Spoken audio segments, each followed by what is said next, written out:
Welcome to my channel S M tomato. ముందుగా అందరికీ నమస్తే. ఈరోజు గురువారం 29వ తేదీ జనవరి నెల 2026 సంవత్సరం. ఈ వీడియోలో కలకడ, కోలార్ టమాటా మార్కెట్లలో టమాటా ధరలు ఎంతవరకు వేశారో ఈ వీడియోలో చూద్దాం. ముందుగా కలకడ మార్కెట్లో 15 కేజీల బాక్స్ ధరలు చూసుకుంటే మిక్సింగ్ కాయలు 30 రూపాయల నుంచి మొదలై 50 రూపాయలు 60 రూపాయల వరకు మిక్సింగ్ కాయలు పలికాయి. సెకండ్ క్వాలిటీ కాయలు 60 రూపాయల నుంచి మొదలై 80 రూపాయలు 90 రూపాయల వరకు సెకండ్ క్వాలిటీ కాయలు పలికాయి. క్లాస్ కాయలు 90 రూపాయల నుంచి మొదలై 100, 120, 130 రూపాయల వరకు క్లాస్ కాయలు పలికాయి. ఈ రోజు కలకడ మార్కెట్లో 15 కేజీల బాక్స్ సూపర్ టాప్ చూసుకుంటే 130 రూపాయలు వేయడం జరిగింది. 130 rupees top rate.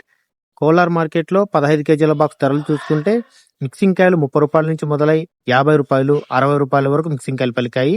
Second quality కాయలు 60 రూపాయల నుంచి మొదలై 80, 100 రూపాయల వరకు సెకండ్ క్వాలిటీ కాయలు పలికాయి. ఇక క్లాస్ కాయలు చూసుకుంటే 100 రూపాయల నుంచి మొదలై 130, 140 రూపాయల వరకు క్లాస్ కాయలు పలికాయి. ఇక కోలార్ మార్కెట్లో 15 కేజీల బాక్స్ సూపర్ టాప్ చూసుకుంటే 150 రూపాయలు వేయడం జరిగింది. 150 రూపీస్ టాప్ రేట్. నా వీడియో నచ్చితే లైక్ చేయండి, ప్లీజ్ సబ్స్క్రైబ్ చేయండి.